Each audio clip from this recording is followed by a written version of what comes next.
Okay, a little bit later on, well, we watched her grow up. Raven-Symone, of course, the little girl out there on the Cosby Show. She's all grown up, and we are all about Raven-Symone today. From Cosby Show top to a big star in her own right. We're going to sit down with her and her fans. Also, did you know that aging... But first, former Cosby star Raven-Symone is sitting down with some of her fans right on our set. Hear what they have to say. Coming up right after this. Oh, thank you. It was 1989, and at just 3 years old, Raven-Symone was a full-fledged working girl. I mean, she started the Cosby Show playing Olivia Kendall, the adorable daughter of Claire and Cliff Huxtable. Then she went on to star in Disney's That's So Raven, a show reaching nearly 50 million viewers. Made her the youngest African-American female to have the name and the title of a scripted TV series. But now she is all grown up, just released her 4th self-titled CD, and we've invited a few of her fans to join in the conversation. Raven-Symone, it is good to see you. Good to see you as well. So congratulations on all this success. Thank you very much. Thank you. When you started back in 1989 on the Cosby Show, did you? I mean, at 3 years old, you obviously didn't have a plan. But as you started working on this program, did you have any idea that you would end up doing what you're doing today? When I was 3, I was working for Hello Kitty things. Like, I want to buy Hello Kitty things. Now, I do have a plan. I sat down when I was 15. I said, this is what I want my career to be. This is what I want to strive for. My parents always instilled that you should always have a goal no matter what you do. So as I continue with my career, I keep having more dreams, but the same plan is still effect. Hopefully providing self-confidence and self-respect to all of my girls out there. And in fact, because I know that on that set there was a lot of discipline with Mr. Cosby. Definitely. On that, and that kind of probably set the stage for you moving into a show like That's So Raven. Definitely. And now, one of the great things I think is so spectacular about you is that you are a role model in so many different ways. You're an entrepreneur. You have kept your head about you when we've read about so many other teen stars your age. When you see the headlines, what goes through your mind?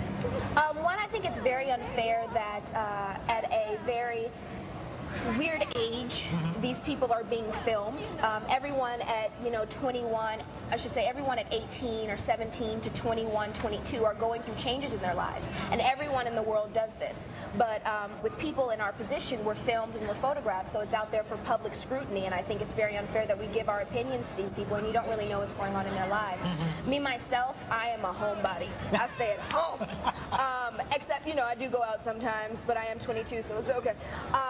But I think it's very important to have fun and to find yourself, but it's very difficult in this world. And we've watched you grow up. You just dropped, your 4th CD is just, as they say, has just dropped. It was dropped. It is swimming all around here. Does it? I don't know what it is. Yay! As you have aged, you're bringing these people, these young women with you, haven't you? And it's been very important to you.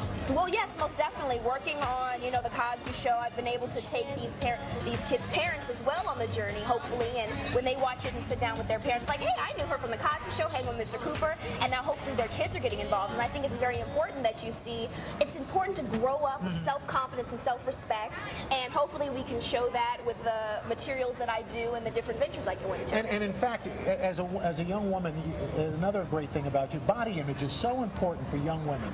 And not everybody's a 0 to 2.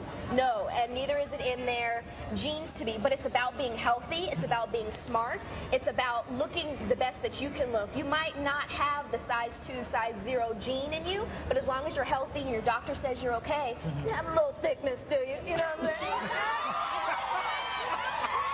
Let me ask Anaisa. Anaisa, you've got a question for Raven. Yes. How did you juggle your career and your acting, singing career and school at the same time? I went to public elementary, middle, and high school. Wow. It was kind of fun.